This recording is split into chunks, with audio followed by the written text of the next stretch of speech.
Livro de 2 Coríntios, capítulo de número 4, versículos do 5 em diante, vai dizer-nos assim a santa e poderosa palavra de Deus: porque não nos pregamos a nós mesmos, mas a Cristo Jesus, o Senhor, e nós mesmos somos vossos servos, por amor de Jesus.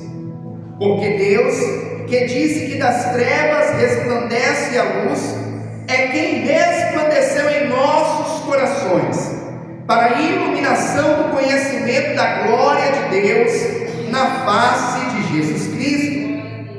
Temos, porém, esse tesouro em vasos de barro, para que a excelência do poder seja de Deus e não de nós. Aleluia! Somente até o versículo de número 7. E como é nosso costume, eu convido a igreja a repetir após mim o versículo de número 7, que diz: temos, porém, esse tesouro em vasos de barro, para que a excelência do poder seja de Deus e não de nós. Aleluia! Coloque a Bíblia no teu assento. É momento de falar com Deus. Senhor querido e Pai amado, mais uma vez o nosso coração se regozija, porque temos o privilégio de estarmos reunidos neste santo lugar. O privilégio, ó Pai, de poder cultuar ao Senhor. E nesta noite já podemos falar com o Senhor em oração. Já podemos também louvar, exaltar e agradecer o seu nome por meio dos belos louvores que aqui foram entoados a Ti. E agora a sua igreja espera receber uma palavra, não uma palavra que venha do pastor Anderson.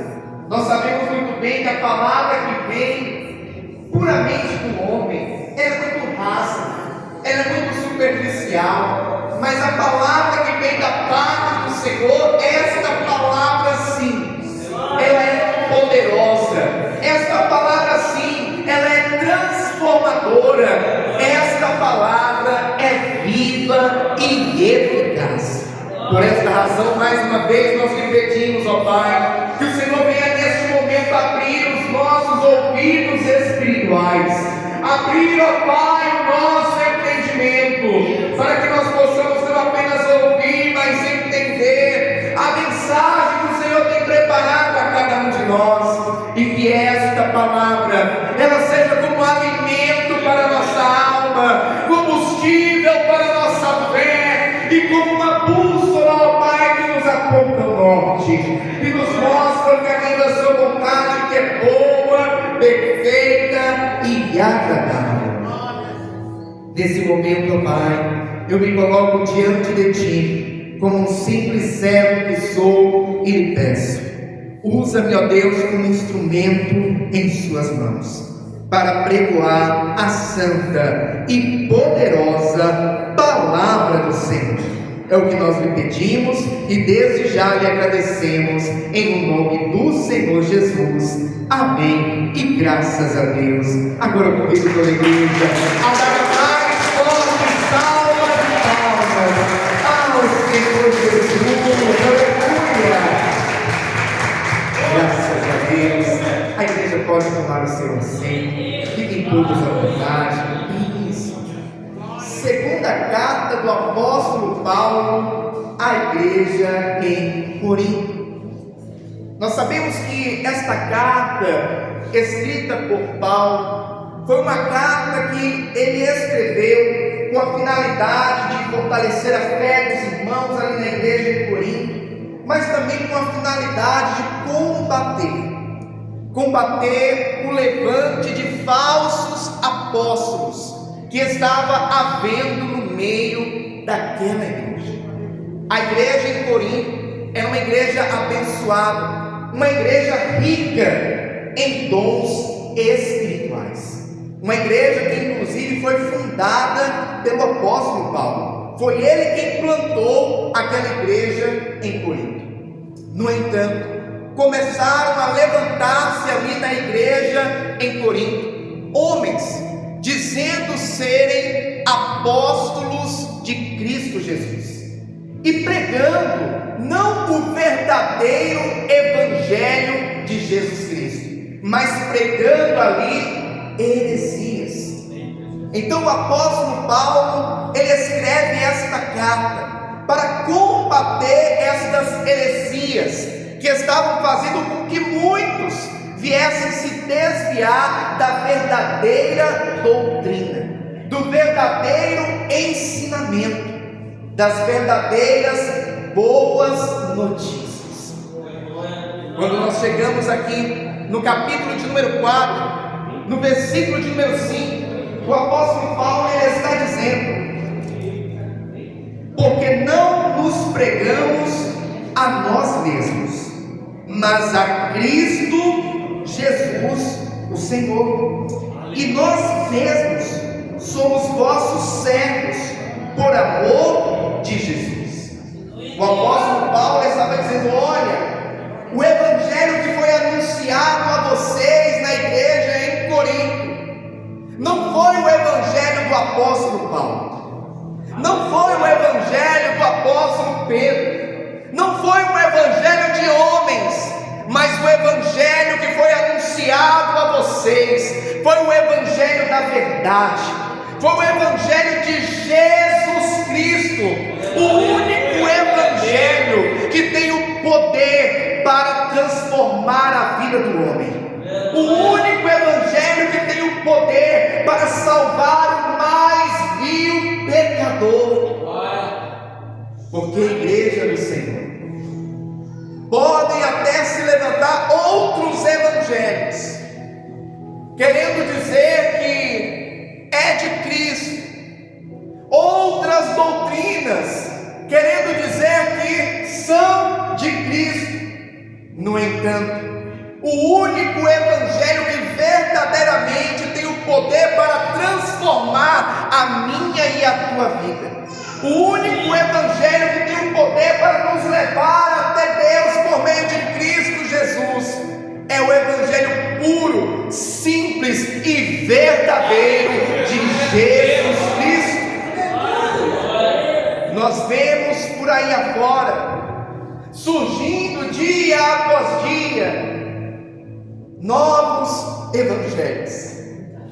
Agora está muito na moda o evangelho da prosperidade, está muito na moda o evangelho triunfalista.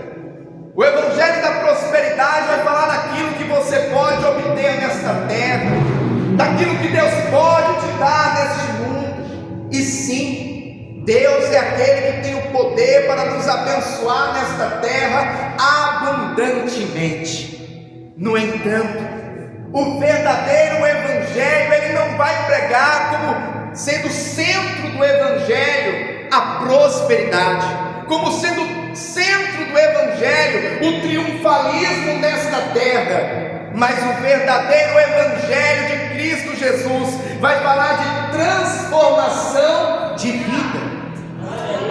O próprio Senhor Jesus Cristo, ele disse: aquele que quiser vir após mim, negue-se a si mesmo, tome a sua cruz e siga-me. Infelizmente, cada vez mais nós vemos aí fora sendo pregado um evangelho de facilidades. Venha como você está e continue como você está.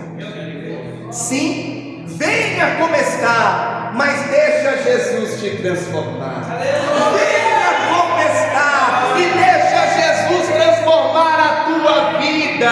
Deixa Jesus mudar a tua história. Deixa Jesus te lapidar. Cada vez mais, para atrair as pessoas, tem sido pregado novas doutrinas para tentar impressionar, doutrinas para tentar impactar. Tem até agora doutrina coach. No entanto, o evangelho, o verdadeiro evangelho de Cristo Jesus, ele é simples. O verdadeiro evangelho de Cristo Jesus ele é suave. O verdadeiro Evangelho de Cristo Jesus, ele tem o poder de fazer o homem ser transformado de dentro para fora.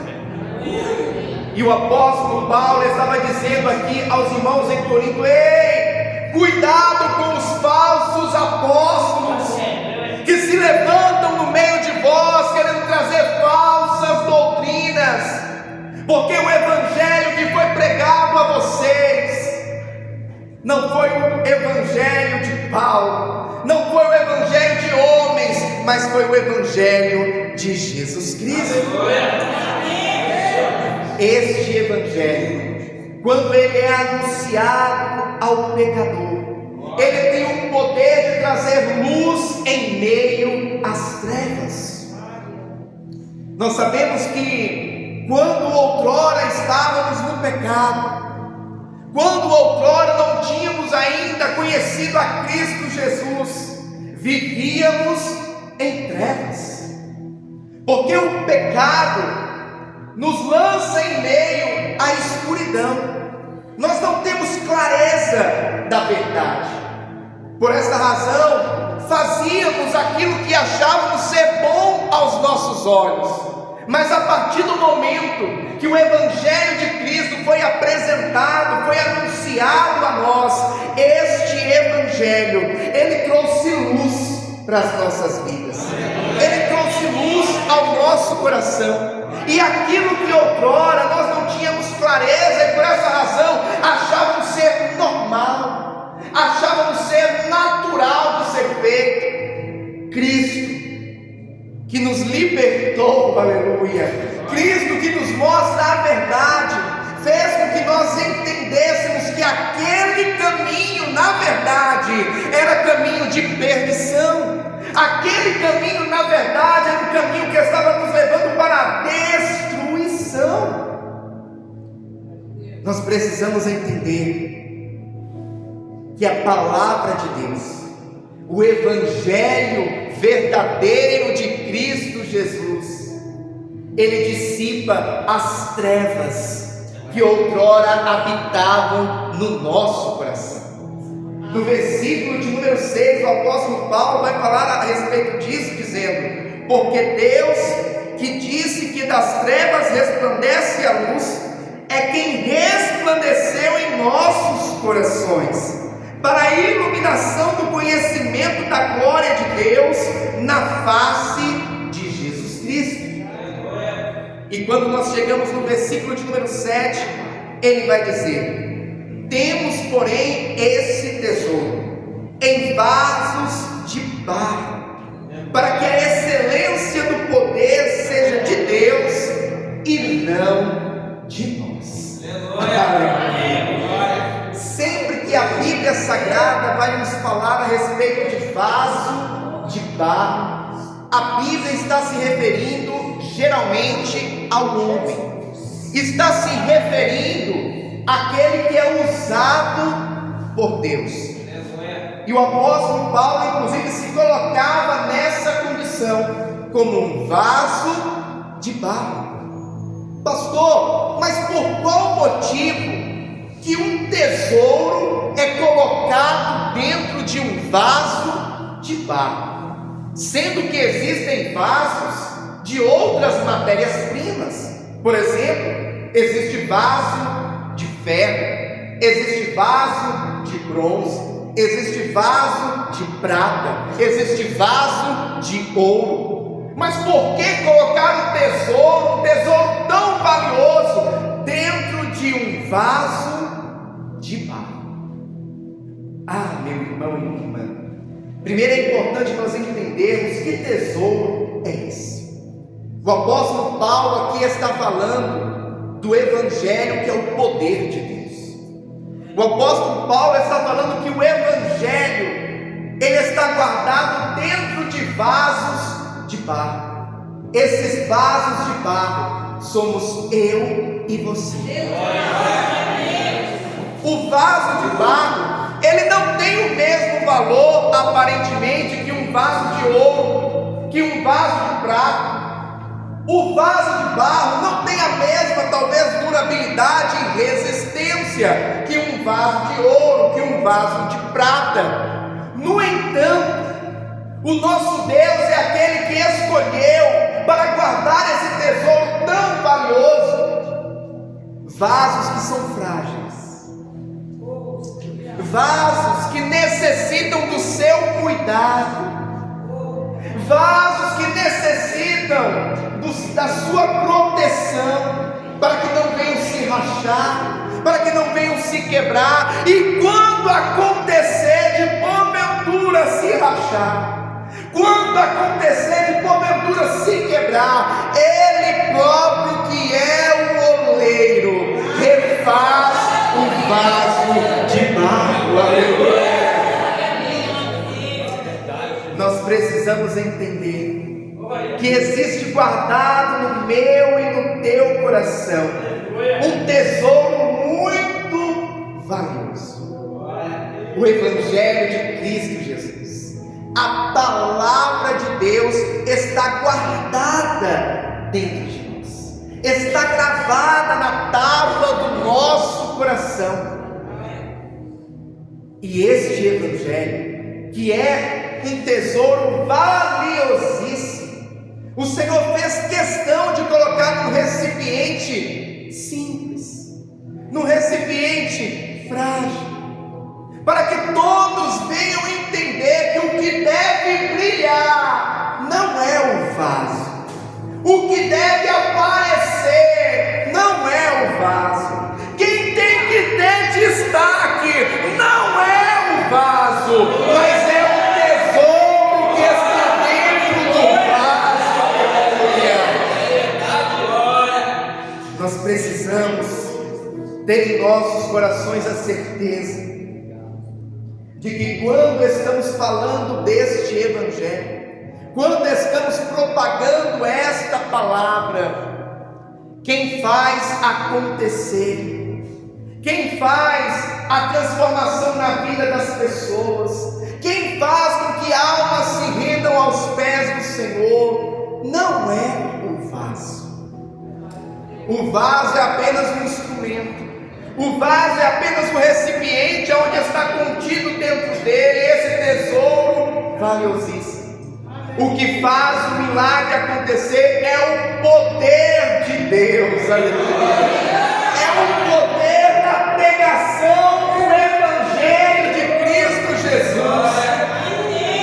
Esse verdadeiro Evangelho puro e simples ainda é hoje, ano de 2025, século 21, ainda é este Evangelho que faz com que a vida do homem seja transformada, que faz com que o mais vil pecador seja salvo, aleluia, e seja direcionado até Deus por meio de Cristo Jesus. No entanto, cada vez mais, principalmente com o advento da internet, dos meios de comunicação, nós temos visto aí fora que existem muitos vasos que querem brilhar mais do que o tesouro que está dentro dele.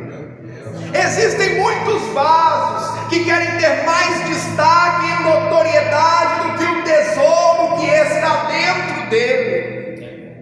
O apóstolo Paulo vai falar a respeito disso, quando ele fala a respeito dos homens amantes de si mesmo. Sobrevirão dias em que haverão homens amantes de si mesmo, e querem usar o Evangelho para se promover, querem usar o Evangelho para ter notoriedade, querem usar do poder da pregação do Evangelho, quando Deus opera um milagre, quando Deus opera uma cura, para dizer ainda assim: olha, vem aqui até mim, que se eu colocar a minha mão em você, você vai ver o que vai acontecer. Não é a tua mão, não é o teu poder, não é você, mas é o poder de Deus, aleluia, que ainda opera no meio da igreja. É o poder de Deus que cura, que liberta, que salva, é o vaso sem esse tesouro valiosíssimo? O que é o vaso sem o poder de Deus? Um simples homem, alguns com eloquência, que até falam belamente, falam palavras profundas, mas mesmo com a profundidade das palavras, não consegue chegar jamais aonde o Evangelho de Cristo Jesus tem o poder de chegar. Não consegue jamais operar o poder de transformação que o Evangelho de Cristo Jesus pode operar. Aleluia! Só Jesus é quem tem o poder para transformar as nossas vidas. Senhor Jesus, certa vez, em meio aos seus discípulos, ele disse: sem mim nada podeis fazer. E é a mais pura verdade. Sem Jesus nada acontece. Sem Jesus não há efetivamente transformação, mudança de vida. Sem Jesus, muitos podem até conseguir levar alguns à emoção, porque uma coisa é se emocionar e fazer com que haja emoção, não é tão difícil. O difícil é fazer verdadeiramente as pessoas terem as suas vidas transformadas. O difícil é fazer verdadeiramente as pessoas encontrarem um caminho que as levam até Deus. E isso só Jesus pode fazer.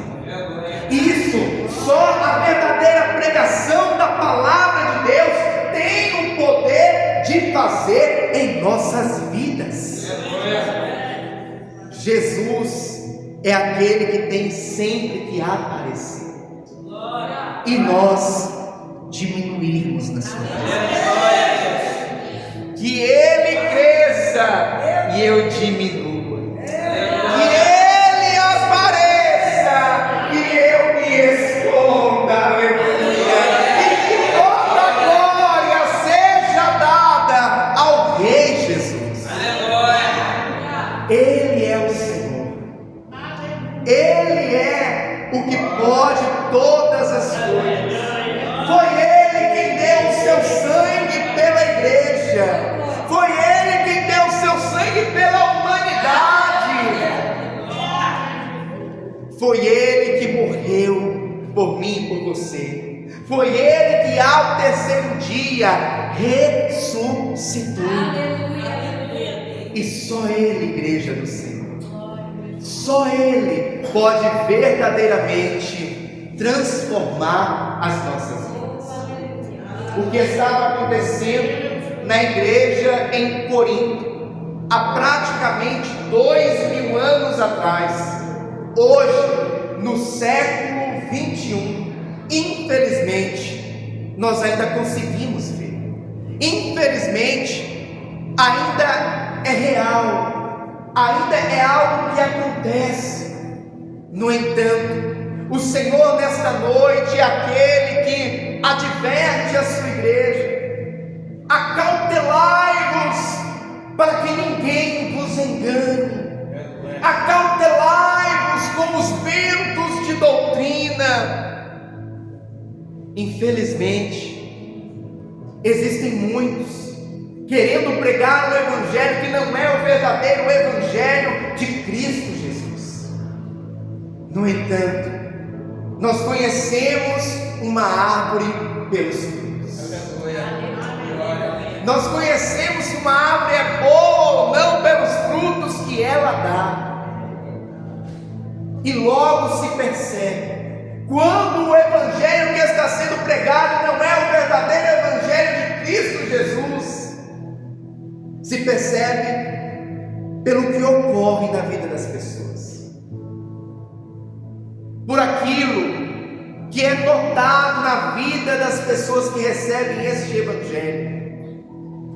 No entanto, quando o evangelho que é ministrado, que é pregado, é o evangelho do Senhor Jesus Cristo, puro e genuíno. Jesus é aquele que se faz presente no ambiente. Jesus é aquele que opera a transformação. Jesus é aquele que salva, cura, liberta, batiza com o Espírito Santo. Aleluia! Oh, aleluia! O Senhor é aquele que ama a sua igreja. O Senhor é aquele que vela pela sua igreja. E por esta razão nos adverte, por esta razão nos orienta. Aleluia! Nós precisamos cada vez mais nos aprofundar nesta palavra, a palavra de Deus, a palavra do Senhor, palavra que é lâmpada para os nossos pés, luz para o nosso caminho. A palavra de Deus dentro do contexto, a palavra de Deus sendo meditada como deve ser, ela vai sempre nos orientar pela verdade, ela vai sempre nos nortear para que a nossa vida, ela venha a ser pautada pela vontade de Deus, e não venhamos nos desviar para aquilo que nos afaste da presença de Deus. É por essa razão que o Senhor nos fala: antes crescei na graça e no conhecimento do nosso Senhor e Salvador Jesus Cristo. O Senhor também falou por meio dos seus profetas: o meu povo padece por falta de conhecimento. Essa palavra, ela é alimento para mim, para você. Essa palavra, ela nutre a nossa vida espiritual. Ela é vitamina para o nosso espírito. Aleluia! Sem essa palavra, nós enfraquecemos. Sem essa palavra, fazendo um comparativo com o corpo humano, é como se nós ficássemos com a nossa imunidade baixa. Pastor, como assim? Nós estamos agora numa época do tempo, né? Uma época do ano, aonde está muito frio, e a tendência é que nos próximos meses o frio ele venha a se intensificar. Se a nossa imunidade não estiver alta, se a nossa imunidade não estiver em dia, facilmente nós ficamos gripados, resfriados e assim por diante. Porque está faltando algumas vitaminas no corpo, está faltando alguns nutrientes necessários no corpo para que a nossa imunidade venha a ser fortalecida. Assim é a nossa vida espiritual sem a palavra de Deus. A nossa imunidade espiritual, ela enfraquece. Nós ficamos facilmente vulneráveis a sermos levados por aquilo que ouvimos, por aquilo que disseram, pelos movimentos que acontecem. E nós temos que tomar muito cuidado, para que nada disso venha nos tomar, venha nos roubar da presença de Deus. Pelo contrário, que venhamos nos alimentar dessa palavra, que venhamos nos nutrir desta vitamina espiritual, aleluia. Porque assim, quando vier os ventos de doutrina, aquilo que muitas das vezes, está todo mundo fazendo, está todo mundo indo lá, está todo mundo indo cá, tem um movimento acontecendo acolá, você fala: não, eu estou firmado no verdadeiro evangelho de Cristo Jesus, eu estou firmado na verdadeira palavra de Deus, aleluia. Os meus pés estão firmados na rocha, eu sei em quem eu tenho crido, aleluia. Louvado seja Deus.